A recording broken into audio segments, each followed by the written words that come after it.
Então, agora, para compor a mesa redonda, conversar um pouquinho mais sobre essa temática, eu gostaria que a gente recebesse com uma salva de palmas o nosso moderador, Márcio Luiz Schissati.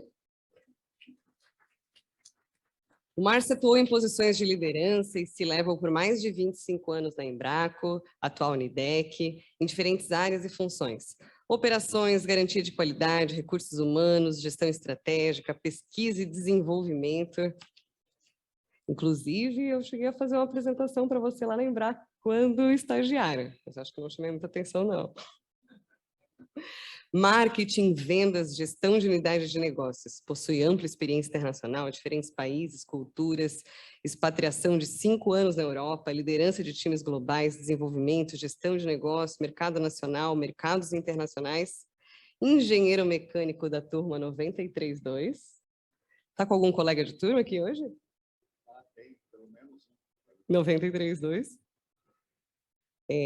Engenharia de produção, mestrado em engenharia de produção pela mesma universidade, MBA pela FGV, especialização em gestão e liderança por outras renomadas universidades e institutos. O Márcio vai conduzir a mesa redonda agora, que dá sequência nessa temática do engenheiro do futuro, e eu vou então chamar os outros dois. Fica à vontade. Por gentileza, com uma salva de palmas também vamos receber o professor Álvaro Tubes Prata, professor titular do Departamento de Engenharia Mecânica da Universidade Federal de Santa Catarina, supervisor do Polo, foi reitor da UFSC de 2008 a 2012. Tem muita coisa para falar, né?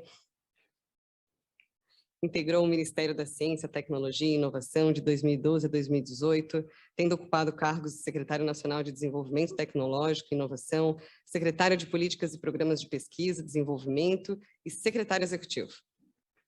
Membro da Academia Brasileira de Ciências e da Academia Nacional de Engenharia.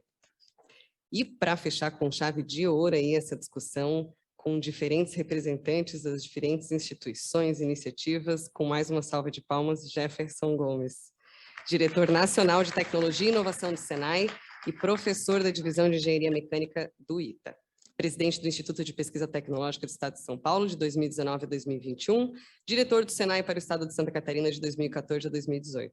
Egresso do Departamento de Engenharia Mecânica da UFSC, que fez mestrado e doutorado em parceria com o Instituto Fraunhofer de Aachen, tendo concluído seus estudos em 2001.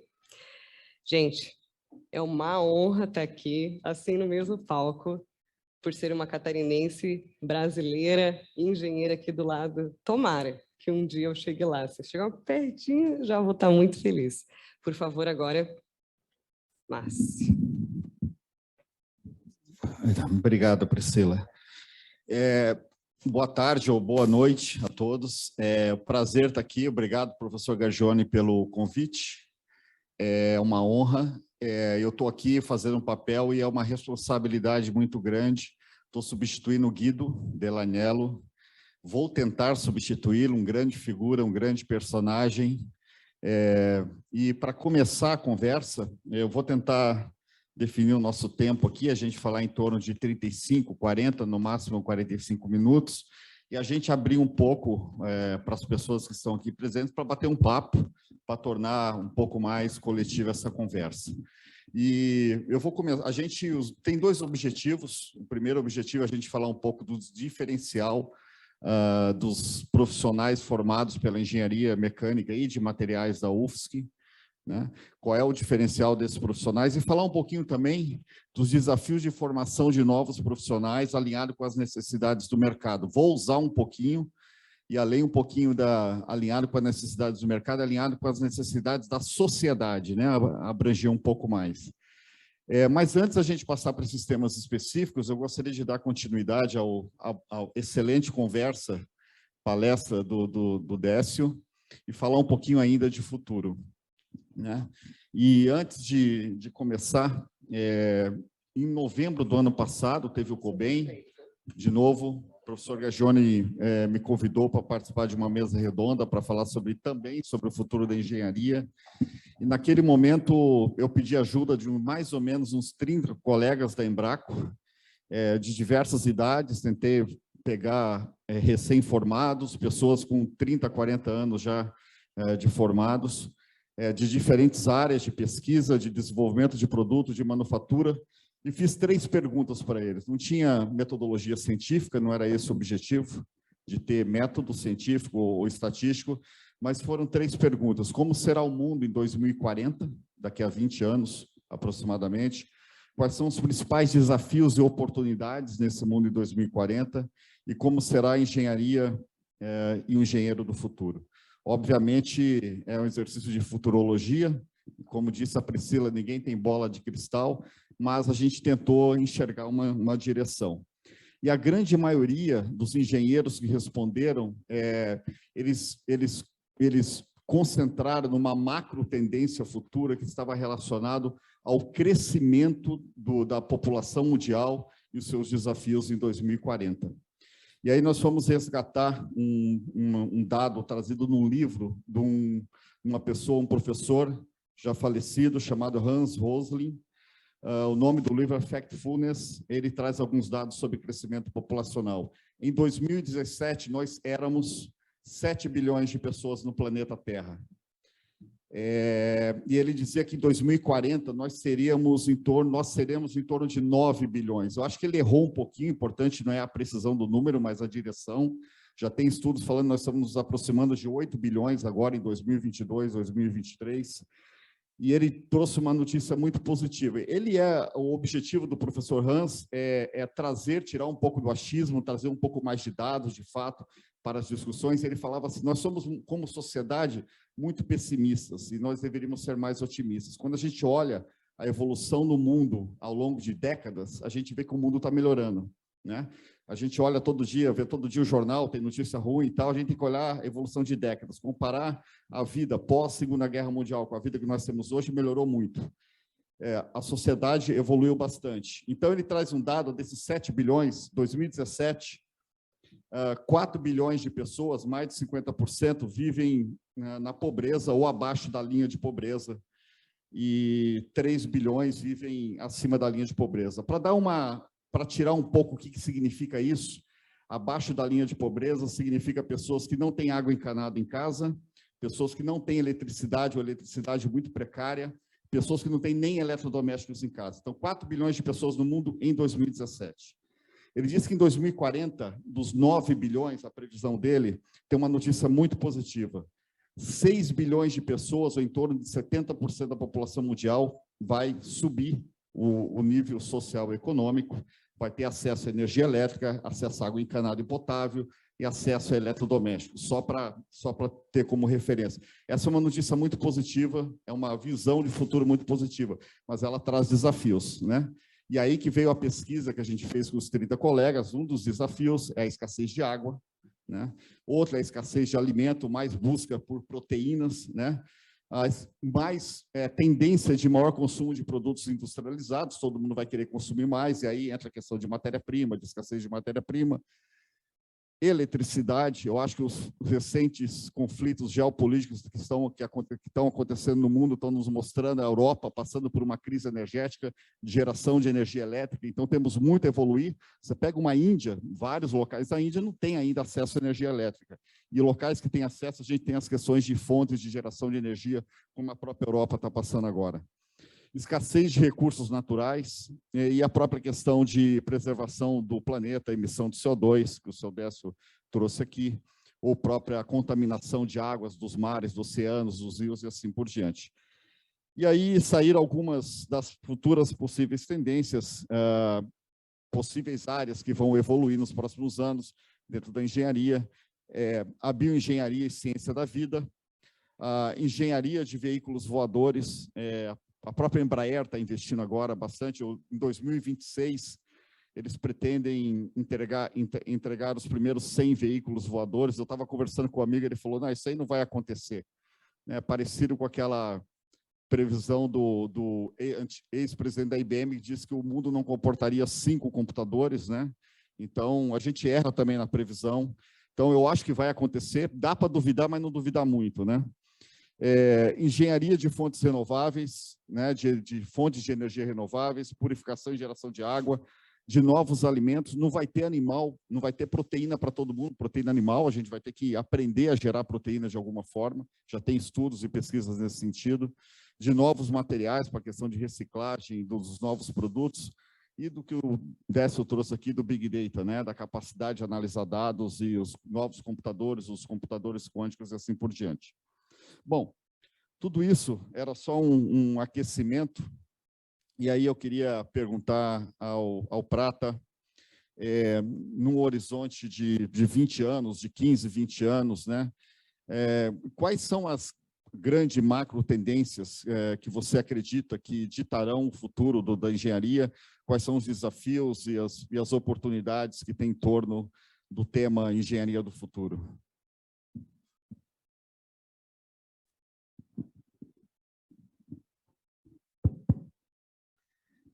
Obrigado, Márcio.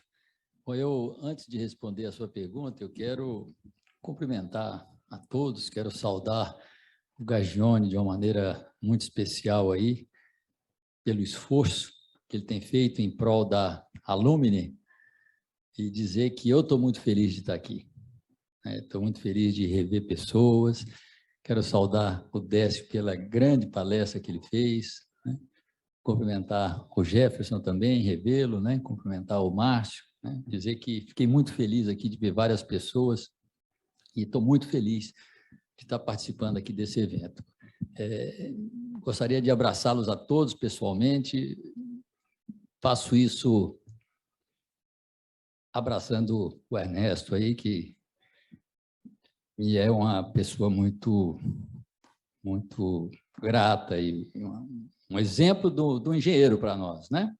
Formado na nossa universidade, um exemplo de carreira. E olho vários aqui e acho que nós temos um conjunto de engenheiros que são muito bem-sucedidos, né? Nós temos 3 exemplos aqui e acompanho a vida de muitos de vocês, uns mais, outros menos, né? E precisei fazer isso como pessoa ligada à universidade, como professor, depois gente que representava a universidade, e digo a vocês, olha, o Departamento de Engenharia Mecânica, que abriga 2 cursos de graduação, 2 cursos de mestrado, 2 cursos de doutorado, olha, feliz daquele que passa uma temporada ali e tem parte da sua formação ali naquele departamento. E é o que nos une. Observa aqui o que nós temos em comum, todos nós que estamos aqui, termos estudado, né, diferente, se eu fiz um mestrado na engenharia mecânica, felizmente, né, senão estaria difícil ser um ex-aluno da universidade, né, mesmo que esteja há 44 anos lá como professor.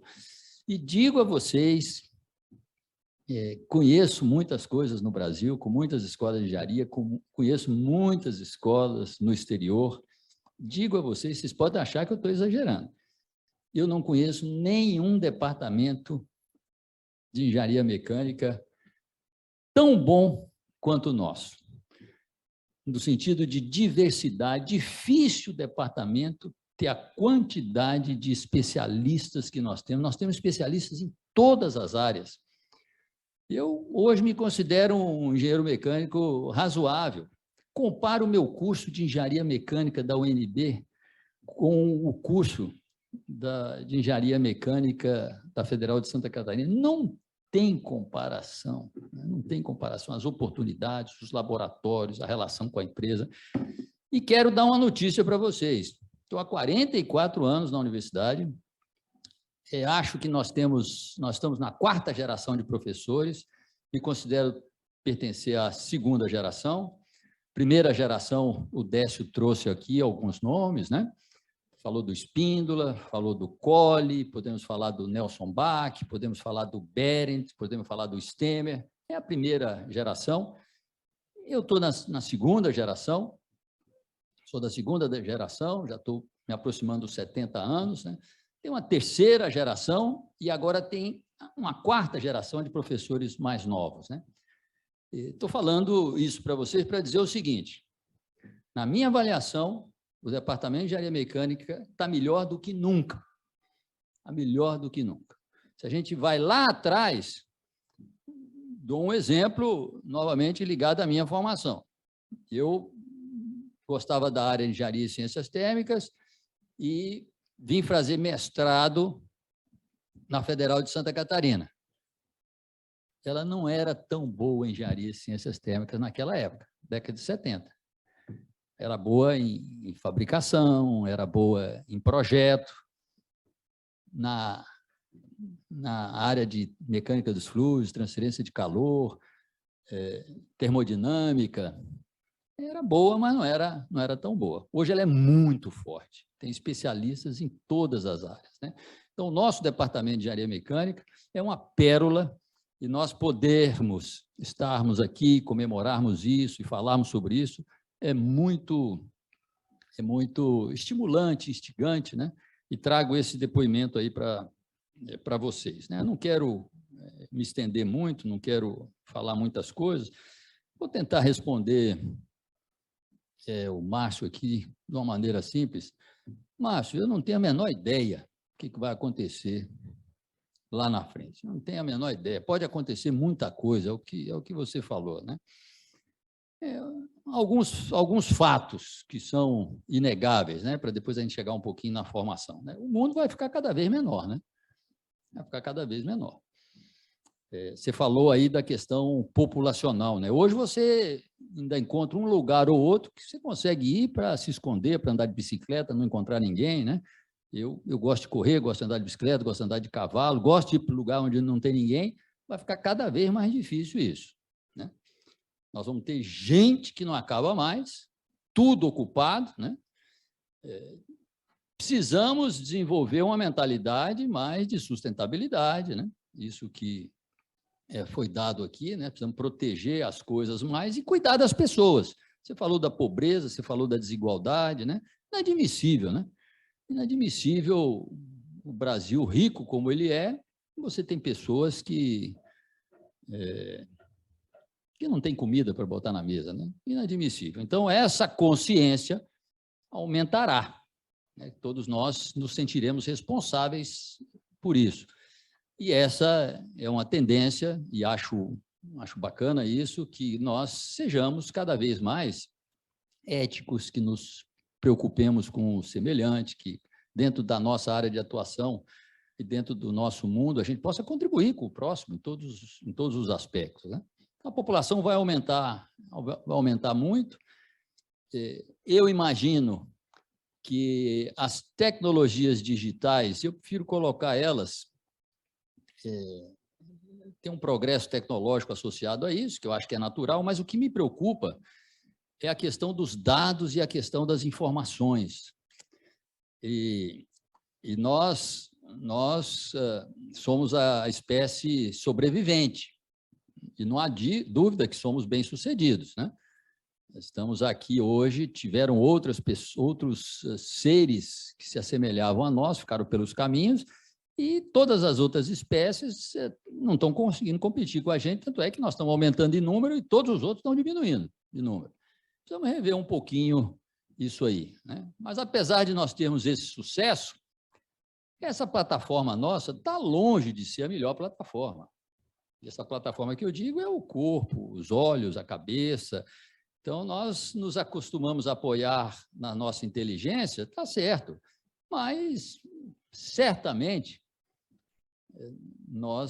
hoje nós não conseguimos ganhar de xadrez de uma máquina treinada para fazer isso, né? Então, eu imagino que terão plataformas melhores que a nossa, né? Se você se equipar aí, pode ser seres humanos, que eu acho que essa distinção entre o que é humano e o que não é vai cada vez mais desaparecer. Hoje, né, hoje você sabe o que é um ser vivo e o que é um ser que não é vivo, você sabe. Vai deixar de saber, por várias razões, porque você vai habilitar os robôs, né? Você vai querer botar ele com a aparência da gente, com a pele, vai ensinar as emoções e tal, e no fim eles vão ficar mais agradáveis do que que as pessoas. Porque você fala para ele que ele não pode ser chato. Você não tem jeito de falar para uma pessoa que ela não pode ser chata, né? Que ela tem que estar sempre bem-humorada, e aí você vai olhar e vai falar assim, olha, gente, é melhor eu ter como companheira isso aqui que está sempre desse jeito, com essa característica e tal, e coisa mitulera, do que eu ter um outro aqui que tem defeito, envelhece, né? Hoje a gente já começa a trocar as partes, né? A perna não funciona, você vai poder trocar, o olho não funciona, você troca, o braço não funciona, você troca. Então, lá na frente, você olha para você e você fala o seguinte, olha, uma grande percentagem da minha plataforma, mas já foi substituída. Então, não tenho dúvida de que terá acontecido isso aí. E o que é mais preocupante, nós vamos deixar de ser a inteligência, eu penso, a inteligência mais privilegiada, mesmo porque nós não temos memória para isso. E eu falei das questões das tecnologias digitais, mas a questão da ciência intensiva de dados, os dados que se acumula tudo, né? Você não consegue botar numa cabeça humana, mas você consegue botar numa máquina. Então, você imagina as máquinas, pode ter a forma de humano ou não pode, mas que sabe tudo. O que é saber tudo? Todo conhecimento foi gerado no mundo. Então, você quer fazer um diagnóstico, você não vai perguntar para um médico, você vai perguntar para a máquina, e ela vai te dar um diagnóstico perfeito. Eu faço esse exercício, a IBM tem aquele computador Watson, e você consegue fazer pergunta para o Watson, é impressionante o que ele responde, sabe? Até temas complexos, você pergunta para ele, escuta, o aborto é uma coisa boa ou uma coisa ruim? É muito difícil, né, você perguntar para uma pessoa se ela é a favor ou não do aborto. Eu me impressionei com a resposta que ele me deu. Fui perguntando coisas, sabia tudo, aí eu fui para um lado e eu falei assim, e o aborto? Devemos ser favoráveis ou contra o aborto? Ele me deu talvez a melhor resposta. Ele falou assim, olha, tem duas visões para isso. Você foca no ser que está lá na barriga. Em geral, as pessoas, estou resumindo aqui, né? As pessoas que são contra o aborto foca no ser que está lá na barriga e acha que quando você juntou o espermatozoide e um óvulo, você concebeu uma vida, então, se você se preocupa com aquilo ali, você é contra o aborto. Por outro lado, há aqueles que focam na mulher, no corpo da mulher. E a mulher tem que poder opinar sobre o corpo dela. E as pessoas que vão nessa direção, em geral, são a favor do aborto, respeitando um prazo e tal. Então, eu vi que tinha racionalidade, tinha ponderância, tinha essa coisa toda. Então, a ciência intensiva de dados, né? Na hora que a gente está postando coisa no Facebook, na hora que você está olhando as coisas no Instagram, na verdade, quando você tem uma conta no WhatsApp, na hora que você faz uma pesquisa no Google, você está achando que você está usando o Google, né? Na verdade, ele que está te usando. E no final, depois, ele sabe tudo sobre você, e a gente já... Se você chegar aqui agora, pegar seu computador e tentar comprar uma passagem para São Paulo para sexta-feira agora, a resposta que o seu computador vai te dar, se eu fizer a mesma pergunta no Google, ela vai me dar outra resposta. Se o Décio fizer a mesma, vai te dar outra, e o Jefferson vai dar a mesma. Por quê? Porque ele já sabe que eu preciso estar lá na sexta ou que eu não preciso. Então, se eu precisar estar lá na sexta, o preço já vai ser alto. E assim por diante. Então, você perde completamente essa individualidade. Então, eu te digo que eu não faço a menor ideia do que vai acontecer, mas estou imaginando coisas que estarão acontecendo. E quero encerrar, para não elaborar muito isso, o que eu avalio também é que vai ter dois tipos de gente vivendo no mundo, né? Dois tipos de pessoas vivendo no mundo. Hoje já é um pouco assim, mas não é bem claro, né? Tem pessoas que, por razões diversas, elas olham para a vida, né, e querem realizar coisas, querem construir, querem fazer aquilo. Se tem uma montanha, o cara quer subir na montanha, né? Se tem um lago, o cara quer mergulhar lá para ver o que está no fundo. Isso é um tipo de pessoa. Tem outras pessoas que as necessidades são mais mundanas, no sentido normal. Ele quer poder ter um dinheiro para ir no cinema, quer poder ter um conforto mínimo, né? Quer poder jogar, se divertir, ter hobbies, né? Fazer sexo, né? Que é uma coisa bem natural da espécie humana, e isso vai ficar cada vez mais caracterizado. E por causa dessa quantidade difícil que nós temos de gente no mundo, que vai ter muita gente com recursos, essas pessoas vão estar satisfeitas, eu penso, né? Porque a pobreza vai acabar, essas coisas vão diminuir. É ilusão achar que as coisas estão piorando, as coisas estão ficando cada vez melhor. Se você pega gráficos do que fome no mundo, está cada vez melhor. Cada vez você tem pessoas mais felizes, o mundo está só melhorando. Não acho que o mundo vai começar a piorar, não. Mas, olha, nesse contexto que eu mencionei, olha a responsabilidade que cabe a cada um de nós, né? Como é que você vai conduzir a sua vida? Como é que você vai interferir nisso aí? Qual vai ser o papel nisso? Né?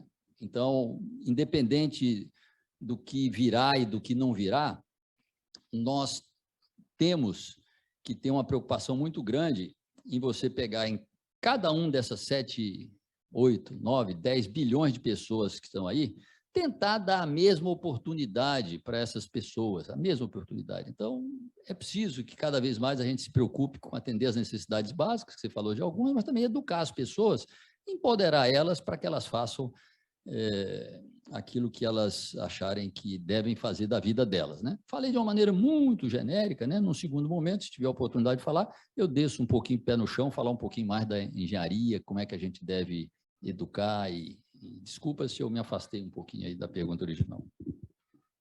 Muito obrigado, Prata. Não, a gente volta assim no seu tema. Eu queria mudar um pouquinho agora, a gente falar O Prata falou no início que a engenharia mecânica hoje está muito melhor do que há 40 anos, né? Está evoluindo.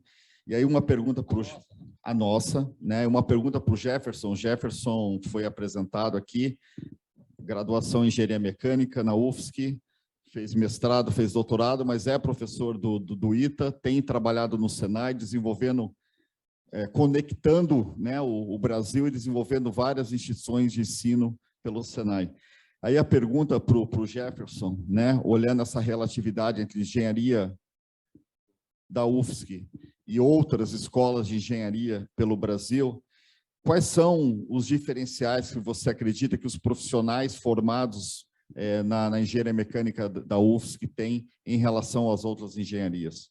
Espera aí um pouquinho, Jefferson. Antes do Jefferson responder, queria lembrar a todos que o professor Amir, chefe do Departamento de Engenharia Mecânica, atual chefe, acabou de chegar ali, queria registrar a presença dele aí. Obrigado, professor Prata. Professor Amir, tudo bom com o senhor? Professor Gargione, em nome de vocês, eu cumprimento os nossos professores aqui de nossa graduação, acho que é uma honra. Eu tive os professores da primeira e da segunda geração, professor, e quero dizer que os alunos novos, né, desde sempre nós tivemos acesso com esses professores à dedução das coisas, nunca aplicar e pegar uma tabela e usar para alguma coisa, sempre a dedução das coisas. E eles nos deram, desde lá da década de 80, década de 90, que foi quando eu participei da universidade, nos deram a chance de fazer uma quantidade imensa de disciplinas optativas. Disciplinas optativas, para mim, já é o primeiro passo que faz a diferença da formação de um aluno formado na UFSC. Confesso para vocês, Décio, que diga-se passagem, bela apresentação, mas você é uma lenda, né? Então, tudo que você falar, a gente vai escutar com todo carinho. O nosso aluno lá do ITA não tem essa quantidade de disciplinas optativas, essa facilidade que o aluno da UFSC tem em saborear áreas distintas, e esse saborear é muito peculiar e é muito importante, porque essa possibilidade é que nos dá a construção, a chance de construção. Vou dar um caso prático, assim, bem simples do que é ser engenheiro hoje, né? O professor Prata, Márcio, falou muito sobre a individualidade, né? Falou muito sobre o mercado centrado no ser humano, que é uma coisa muito nova, né? Uma coisa muito nova, ela tem 40, 50 anos, o mercado centrado no ser humano, diretamente numa pessoa. E isso tem sentido, né? Porque, afinal de contas, até a década de 50, década de 60, você vivia até 55, 60 anos. Hoje, se você está na zona oeste de São Paulo, a tua idade máxima média é em torno de 78 anos, 79 anos. Se você anda 14 quilômetros para a zona leste de São Paulo, tua idade vai para 67 anos. 67 anos em relação a 55 anos, que quando começou o desenvolvimentismo no Brasil, é muita diferença. É muita diferença. Portanto, você vive muito mais hoje em dia. E considerando que, sim, que a minha filha, professor, tem 24 anos, a expectativa de vida dela é de 100 anos. 100. Você que formou agora na faculdade, você provavelmente vai viver até uns 100 anos de idade. Significa que, em termos práticos, nós somos, então, 7 mercados distintos de consumo. 7 mercados. O mercado de consumo vai mais ou menos 8 anos, que é o que se estipula para um ser humano, mais ou menos ele vai ter 7 tipos distintos de mercado. Significa que a gente tem a produção em massa, sim, para o indivíduo, mas quando você centra no indivíduo, é produção em massa customizada. E aí que entra todas essas técnicas que vocês têm que aprender, sim, engenheiros novos, vocês têm que aprender a programar, vocês têm que aprender coisas que vocês não aprendem, que a gente não precisou aprender, que é fundamental. Entender demanda de indivíduos distintos, com mercados distintos, você tem que entender, sim, de diversidade, como o Décio falou, de mais mulheres, mas não porque tem que ser bom com mulheres, é porque tem que entender quais são os tipos de mercados distintos. Essa questão da diversidade financeira, da diversidade de costumes, ela é fundamental para quem trabalha com inovação. E, classicamente, essa história é de base de formação de um engenheiro aqui da UFSC, eu acho que nós temos, porque ela é literalmente uma universidade. Se tem uma coisa que eu mais escuto, Márcio, é dizer que a Universidade Federal de Santa Catarina agora é muito difícil, não é que nem na minha época. Assim, é normal, as pessoas são bem diferentes e cada dia que passa vai ser cada vez mais distinto. Que bom que você fez engenharia numa faculdade onde tinha tanta gente diferente. Vou contar uma coisa para vocês. Lá no ITA, eu adoro o ITA, minha escola, meu dia a dia, mas lá no ITA, há 20 anos, nós temos os mesmos tipos de alunos. Fantásticos, digo de passagem, mas vou contar uma coisa para vocês. Vive naquele mundo da engenharia. Só que, para continuar esse mundo do individualismo, aconteceu uma coisa diferente. O professor Gargione mostrou na sua apresentação os 17 pontos ODS. Basicamente, se nós trabalharmos aqueles 17 pontos ODS, seremos mais fraternos, né? Fraterno. O mundo será muito melhor.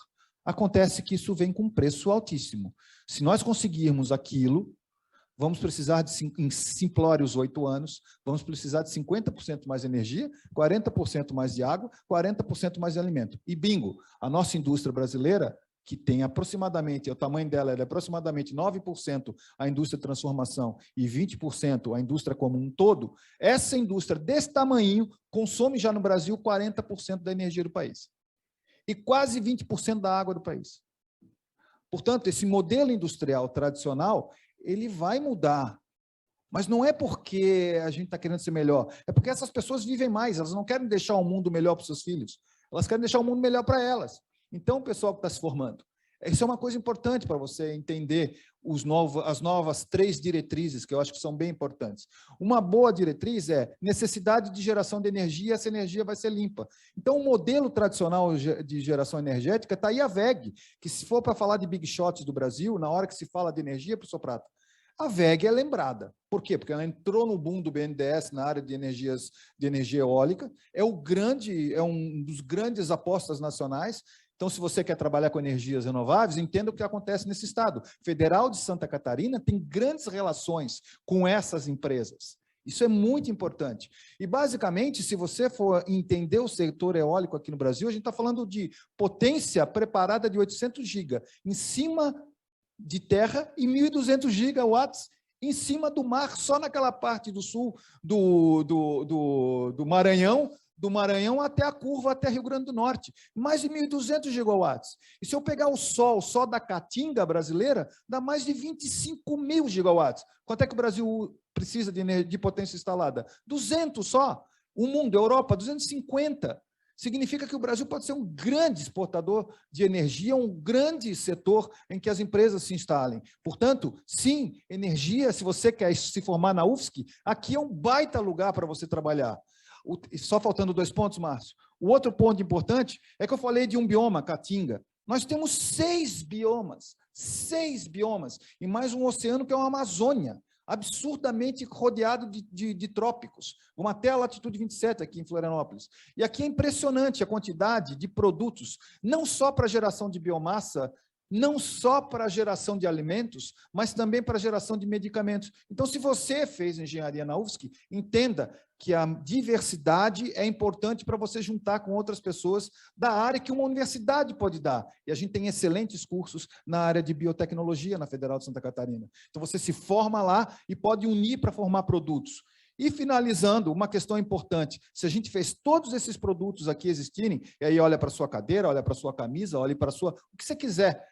Fundamentalmente, o nosso mundo é composto por plástico, vidro e metal. Essa câmera que está filmando o pessoal aqui, ela vale mais ou menos $4.000 o quilo. O teu celular vale $5.000 o quilo. O seu carro, $25 o quilo. O fogão, $13 o quilo. Tudo isso é vidro, plástico e polímero. É vidro, plástico e metal. Significa dizer, de uma maneira bem fácil, estes produtos, metal, você precisa de mais de 1.100 graus Celsius, você precisa de vidro, mais de 1.500 graus Celsius, você precisa de plástico, de mais de 200 graus Celsius. Para fazer tudo isso aí, você vai precisar de energia e vai precisar entender que isso tudo tem que virar produto depois, porque senão não dá para fechar a conta. Então, é simples. Formou na Federal de Santa Catarina, com essa leva de professores de 4ª geração, que eu tenho certeza que vieram muito bem formados, olha, eu queria formar de novo na Federal de Santa Catarina. Obrigado, Jefferson. Queria perguntar para o Décio, a VEG é um dos orgulhos de Santa Catarina, do Brasil, uma potência, né? Mais de 4.000 engenheiros, mas a VEG também trabalhou muito com contribuição com universidades, né? Com muitas parcerias com universidades. Eu queria perguntar para o Décio como que ele vê a importância, a contribuição dessas parcerias entre universidades e VEG, universidade e empresas, na formação de novos engenheiros. Eu acho isso super fundamental, né? A gente, muitas vezes, né, se questiona, né, sobre desperdício, né? Assim, algumas décadas atrás, quando começou a era da qualidade e tal, começava a dizer, então se pegava, puta, numa feira, vai lá, se desperdiça 30% de alimentos porque extingue a vida e tal, não aproveita, a construção civil sai, não sei, 30% de entulho da obra, né? Aí isso me fez uma reflexão. E qual é a quantidade de conhecimentos que a gente desperdiça por não ter uma integração mais forte entre empresas e universidades, né? E sempre vem aquilo, né? Muitas vezes o esforço tem que ser feito dos dois lados, né? O lado da indústria, assim, não, a universidade é um pouco, não tem cronograma, eles ficam vendo coisas ainda que não aconteceram e tal. Aí, por outro lado, a universidade enxerga a indústria muito pragmática, muito conservadora, mas nós temos que fazer um esforço, porque o recurso mais nobre que se tem é o conhecimento, né? É muito mais do que matéria-prima, do que outro tipo de recurso, né? Então, esse esforço é muito grande, né? E, assim, acho que o professor Prata até chegou a participar do nosso Conselho Científico Tecnológico algumas vezes, né? A VEG sempre fez um esforço, foi um conselheiro que uma vez deu uma ideia para nós, de nós buscar os professores, alguns do Brasil e alguns do exterior, para nós fazer encontros anuais e se estabelecia alguns temas específicos dentro do nosso interesse para fazer uma reunião de 1, 2 dias lá na VEG, e era muito produtivo, né? Assim, o que a gente observava, né? A primeira coisa, os nossos professores, do ponto de vista conceitual, top. Assim, em linha com os melhores do mundo na nossa avaliação. Um pouco, se você daí pega o nosso benchmarking maior, era a Alemanha.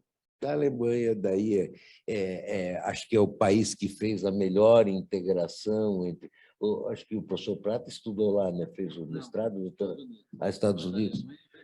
Impressionante a união entre empresas e coisas. Para dizer, nossas experiências com a aproximação de universidade, as mais bem-sucedidas foram com as escolas alemãs. Porque às vezes a gente está premido ali para fazer o projeto do produto que vai sair daqui a 2 anos, do que a 3 anos. Mas essa aproximação nós temos que fazer um esforço muito grande e deixar de lado essa discussão, né, que não leva a nada. Sei que é difícil, e na minha opinião, não é que a culpa, que seria muito mais fácil dizer, porque a universidade tem que ser diferente para se aproximar de nós. Eu acho que nós também temos que ser diferente para se aproximar da universidade, temos que juntar, porque tem uma perda de conhecimento muito grande, né? As teses, né, de mestrado, muitas vezes, mas precisa ter a empresa ter disponibilidade para se aproximar, né? Podiam ser feitas quase todas elas com cases um pouco mais práticos. Não quero para fazer o produto de semana que vem, que uma tese de mestrado tem outro objetivo, tem outro conceito, mas temos que fazer um esforço muito grande. Mas o esforço ainda maior, que acho que ninguém falou ainda, o Brasil precisa de engenheiros. Acho que ninguém lembrou ainda, o nosso número de escolas de engenharia é muito pequeno. E se nós vamos agora falar nesse mundo que o professor Prata aí falou, Jefferson, tu falou da questão dos dados, né? Então, de ciência de dados, para transformar dados em informação, efetivamente, então, o nosso gap vai ser muito maior. Então, essa é uma preocupação, assim, que se vê muito pouca discussão aqui no Brasil nos últimos anos, não estou falando de agora, só desse ano, do ano passado, ou das últimas décadas, sobre a preocupação de nós termos mais engenheiros nesse país. O DEF tem estudos da McKinsey que mostram aí, sei lá, que nós vamos ter em 2030, sei lá, um blackout de engenheiros. Então, esse é um negócio muito relevante e eu acho que nós temos que, todos nós, fazer esforço para ter uma aproximação mais produtiva, mais sadia entre a universidade e a coisa. Eu acho que o benchmark que todos nós temos é a indústria e a universidade alemã, que eu acho que é um belíssimo exemplo. Muito obrigado. Muito bem lembrado aí essa observação aí do Décio. E parte do problema é que é difícil a engenharia, né? No Brasil, as pessoas querem ter o diploma superior, é um país muito cartorial, né? Se você tem diploma superior, seu salário aumenta naturalmente, né? Sobretudo se você é servidor público. E se tem graduação, aumenta, se faz mestrado, aumenta, se faz doutorado, aumenta. Então, o doutorado, que é um título acadêmico, você vai nas repartições públicas, sobretudo no governo federal, está todo mundo fazendo doutorado para ter o salário aumentado, né? E hoje, em nível de graduação, tem muitos jovens, né, práticos e querendo trabalhar logo e não tem paciência. O curso de engenharia é pesado, né? Então, o Décio mencionou muito bem aqui na palestra dele a questão do ensino e do aprendizado na engenharia, né? Então, olha a força que o Décio fez durante a sua graduação, né? E se submeteu a uma série de coisas, a uma série de disciplinas. Então, era ali que estava moldando, sendo moldado também, né, esse grande engenheiro que o Décio se tornou, né? Então, é difícil nós pensarmos em questão de currículo, como é que nós devemos estruturar o currículo da engenharia, mas é necessário, os fundamentos são puxados, fazer exercício e sofrer aquele esforço que tem que fazer, na verdade é um esforço que você está fazendo consigo próprio. Se você quer correr uma maratona, se você quer fazer um esporte, se você quer fazer 100 flexões, né, ter um pouco de força, você vai ter que falar assim, não, todo dia eu vou fazer um pouquinho e vou aumentar uma por dia. E você senta aqui e faz 5 flexões, aí amanhã você faz 6, no outro dia faz 7, aí você não consegue no outro dia fazer 8, você fica uma semana fazendo 7. Então, o que nós fazemos muito na educação da nossa engenharia mecânica, né, é essa força, e com isso nós estamos aprendendo aí os fundamentos, a aplicação, e muito da soft skill que é necessária, né, poderia vir mais, né, mas muito dessa soft skill vem desse treinamento intensivo que nós fazemos ao longo de um curso de engenharia, né? Vou fazer um depoimento para vocês aqui, que me impressionava muito sempre, né? Eu, como reitor da universidade, eu olhava os cursos, olhava as diferentes disciplinas, né? E, sem dúvida nenhuma, a nossa engenharia mecânica é muito concorrida na universidade, né? Mas o mais concorrido é a medicina. Então, os alunos mais estudiosos, os alunos em geral, isso não é só aqui, mas em todos os lugares, os mais preparados, né, vão fazer medicina. E o que me chamava a atenção na gestão da universidade é que eu interagia com os alunos de medicina de todos os níveis, né? E o sujeito que entrou na medicina eram pessoas excepcionais, né? E se você pega os 10 primeiros, em geral, 9 ou 8 são de medicina, e são pessoas muito qualificadas. Estudam 5 anos de medicina. Quando você conversa com eles na saída do curso de medicina, sentimento meu, posso ter um pouco de equívoco nessa avaliação minha, mas a impressão que eu tinha é que ele não tinha mudado muito ao longo dos 5 anos de medicina, sabe? A pessoa não tinha mudado muito. Ele era um sujeito capaz, tinha talentos ali, fez o curso de medicina, era mais ou menos a mesma pessoa. Não é a impressão que eu tenho dos nossos alunos da engenharia mecânica. O sujeito chega imaturo na engenharia mecânica, são pessoas, né? Então chega com uma série de posturas, às vezes, equivocadas e tal, a maneira de se expressar, as atitudes. Em geral, quando você conversa com os alunos, no final, são completamente diferentes, são pessoas responsáveis, são pessoas que têm postura, têm senso de responsabilidade, têm disciplina. Ou seja, o curso que eles fizeram os transformou. E eles se tornaram, além das habilidades, além do conhecimento que adquiriram, eles se prepararam mais para a vida, né? Hoje, nós temos essa demanda para, olha, é muito importante a soft skill, é muito importante uma série de outras características. Agora, como é que você inclui isso no curso, né? E eu penso que nós temos feito isso de uma maneira muito eficiente. A interação com a indústria, né? Os nossos alunos nos laboratórios, eles interagem com a indústria. E a indústria não está brincando, né? A WEG, quando se aproxima da universidade para fazer um estudo, olha, é claro que ela ela tem exigências, tem demandas, e o aluno que se envolve naquilo, ele se transforma.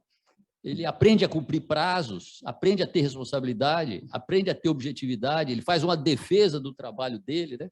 Então, o que o Décio mencionou aqui das habilidades de comunicação, ele sente, né? Ele faz uma apresentação e fala assim, nossa senhora, o trabalho estava uma beleza, mas eu botei tudo a perder. Ele se preocupa com isso, e com isso ele vai se transformando, né? Então, novamente, né? O educar nesse contexto, e aí o Décio menciona a questão da aproximação entre universidade e empresa, eu penso que um dos grandes benefícios desse envolvimento entre a universidade e a empresa, um dos grandes benefícios é você criar esses ambientes, tanto nas empresas quanto nas universidades, né, onde você possa ter pessoas de diferentes níveis hierárquicos e diferentes fases profissionais convivendo, né? Então, do ponto de vista da formação, do ponto de vista do aprendizado, do ponto de vista do ensino, talvez seja uma das melhores formas, uma das melhores receitas, uma das melhores práticas, né, para você, ao final, ter resultados sendo utilizados pela empresa, tendo impactos na universidade, né, e dando responsabilidade, né? Desculpa aí eu ter me atravessado. Obrigado, Prata. A gente está 1 hora aqui já conversando, passa muito rápido, Gargione, Priscila, nem parece que, para quem está aqui, que passou 1 hora, né? E essa conversa vai ficar aberta, a gente vai ter que marcar outra, convidar mais pessoas para continuar ela de forma mais profunda no outro momento. Mas eu queria, antes da gente ir para o encerramento, perguntar para as pessoas que estão aqui presentes, se alguém quer fazer alguma pergunta, quer fazer algum comentário, tá livre, tá? O microfone.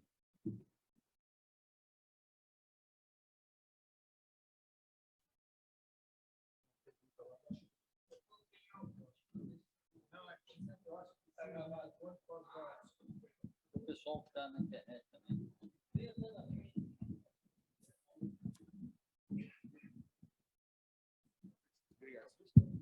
Alô, alô, boa noite.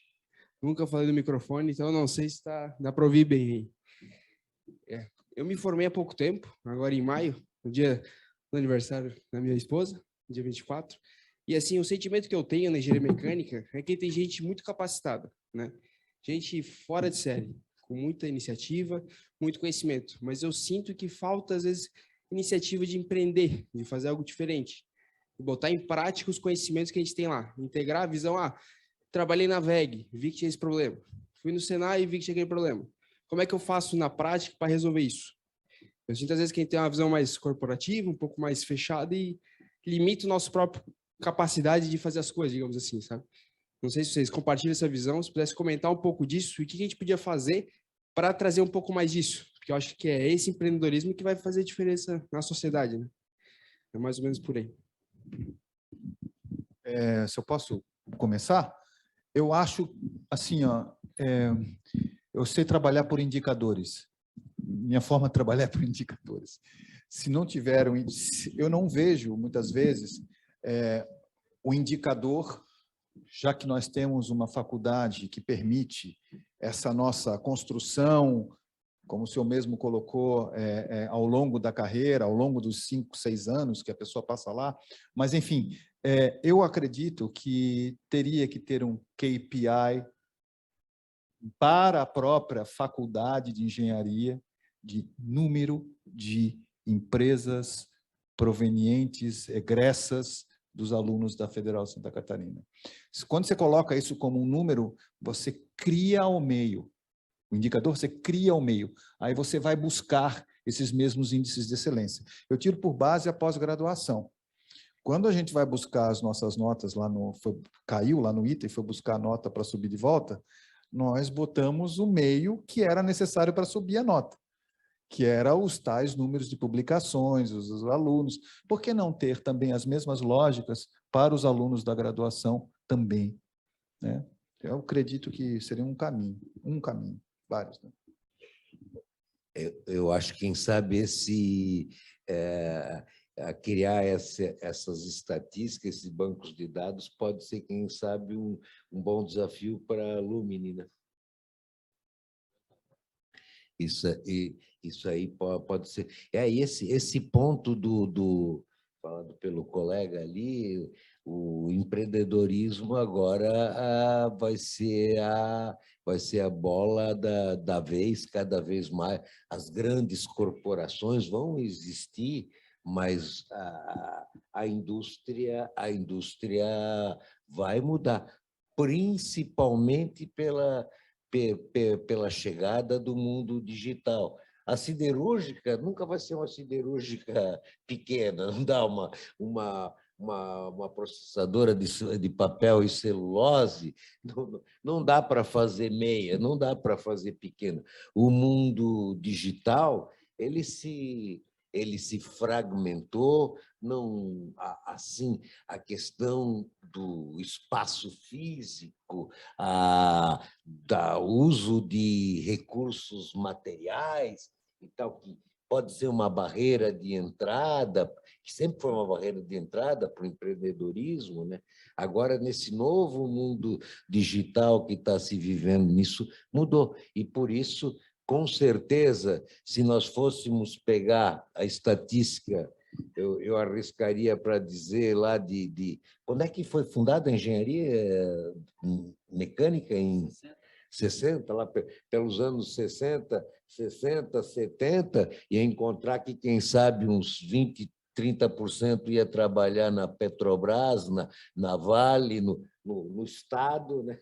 No Estado, e mais uns 30 em umas outras empresas grandes, multinacionais, e sobraria lá uns 20 para outros. Se for pegar dos últimos anos, eu acho que já vai encontrar uma participação de novos empreendedores que começam a fazer atividades independentes muito maior. Por isso que o empreendedorismo, e acho que foi falado aí, eu me lembro, eu sou lá da época dos dinossauros, né? Eu saí da universidade em 79, e o Jefferson lembrou das oportunidades das cadeiras alternativas.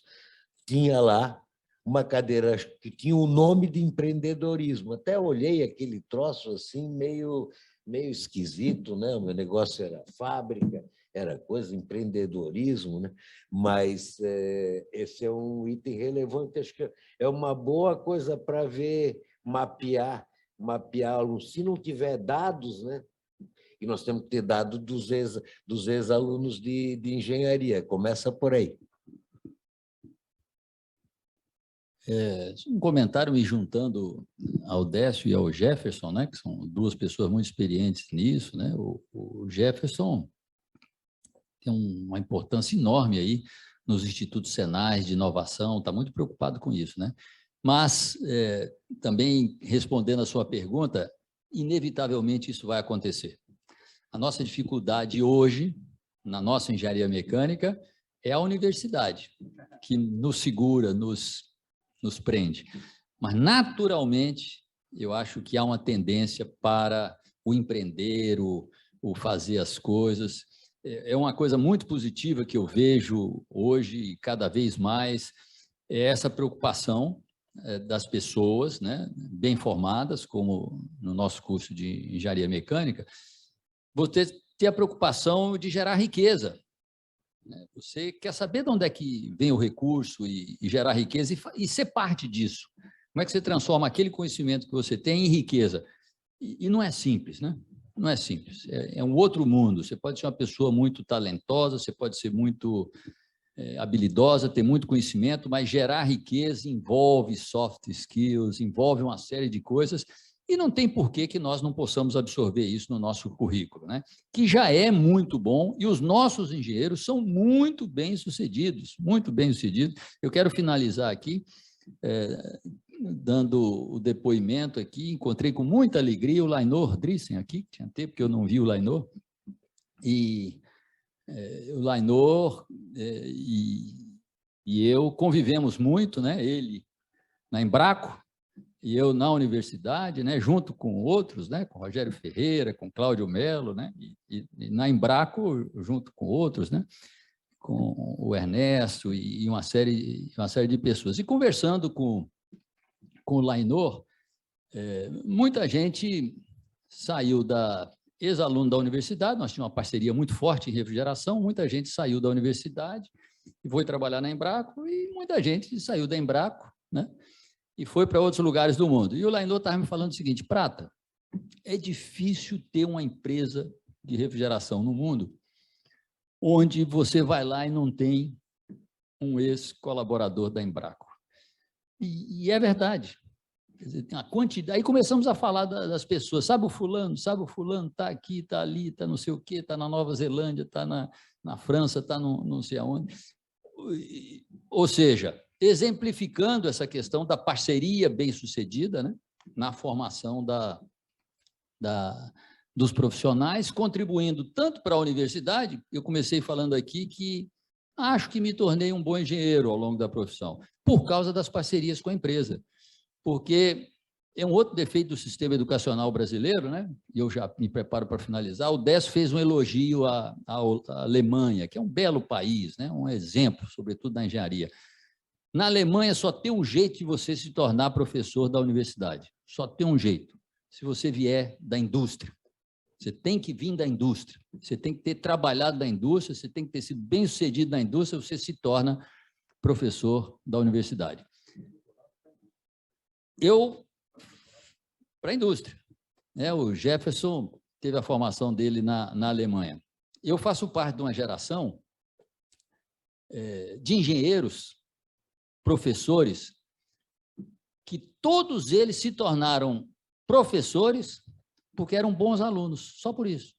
Gostava de estudar, queria fazer mestrado, depois fizeram doutorado e se tornaram professores. Ou seja, passaram a assinar engenharia sem nunca ter exercido.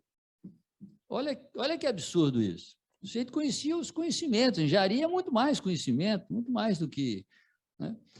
Por que nós melhoramos um pouquinho aqui na engenharia mecânica de Santa Catarina? Por causa das parcerias com as empresas. Nós nos tornamos engenheiros por causa desse bom relacionamento que nós tivemos com a WEG, com a Tupi, com a Embraco, com a Whirlpool e com tantas outras, né?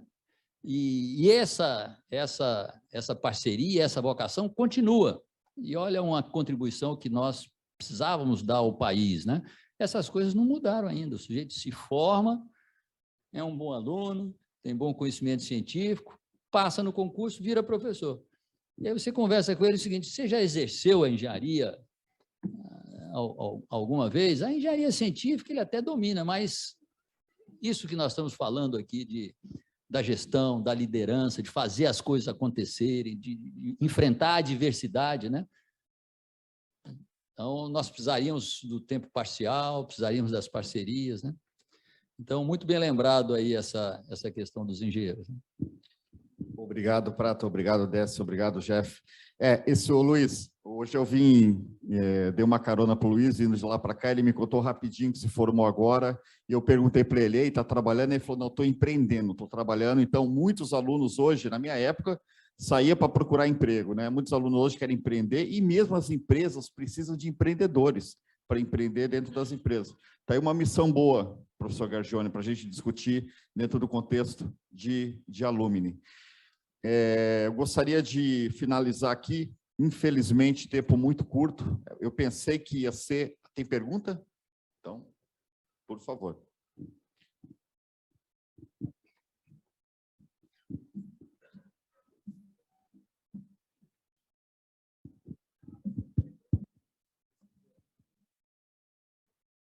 Boa noite a todos. Sou um pouquinho mais antigo, né? Fiz parte da primeira turma formada no milênio, formado desde 2000. Eu queria fazer uma pergunta um pouco provocativa aqui, né? Porque a gente falou do valor do conhecimento e falava ali com o meu companheiro de turma o prazer que é voltar a ouvir o professor Prata, né? Porque realmente parece que ele está não sei quantas gerações na nossa frente, né? E eu notei que algumas vezes quando vocês falaram do engenheiro do futuro, vocês olharam lá, né, lá para o fundo, né, para os que estão se formando em engenharia. mas acho que vocês fizeram uma estimativa também que a UFSC já formou 3.000 engenheiros mecânicos. Então, assim, tem os que estão se formando e tem os formados. E esses são os engenheiros que estão atuando no mercado de trabalho. Então, assim, são do presente e do futuro, tiveram a sua oportunidade da academia. E a pergunta que eu queria fazer, um pouco de provocação para vocês, assim, é assim, essa atualização do engenheiro formado tem algo a ver com a universidade? Né? Porque também, não sei se foi o Décio que comentou, tal, essa questão do engenheiro estar sempre se atualizando e se aprendendo, isso faz parte mesmo, né? Acho que isso aqui todos praticam isso na sua carreira e tal. Mas assim, não é todo dia que a gente tem a oportunidade de escutar uma voz tão sábia, né, da academia para nos atualizar dessa forma. Teria espaço para isso? Porque se a gente for pensar apenas em pós-graduação ou coisas desse tipo, são formações muito específicas, às vezes que demandam de um tempo muito grande e tal. Agora a gente tem várias tecnologias de ensino à distância e tal. Será que teria espaço para isso, né, para a universidade ajudar a esse legado de engenheiros a se manter atualizado nesses temas assim tão importantes para a sociedade e para nós? Então, deixo essa provocação como questionamento. Um breve comentário. Deveria existir, né? Deveria existir. Uma coisa que a universidade deveria fazer é qualquer ex-aluno da universidade poderia ter o direito de retornar a hora que quisesse para a universidade, que fizesse qualquer disciplina lá, né? Deveria poder fazer isso, né? Eu penso que poderá chegar esse dia. Nesse momento, a universidade ainda tem muita dificuldade, né? A universidade nossa é muito desconfiada, né? É muito milindrada, né? Isso que nós estamos conversando aqui da parceria universidade-empresa, tem um segmento da universidade que é contra isso, né? Acha que, enfim, tem dificuldade assim, de lidar com isso, né?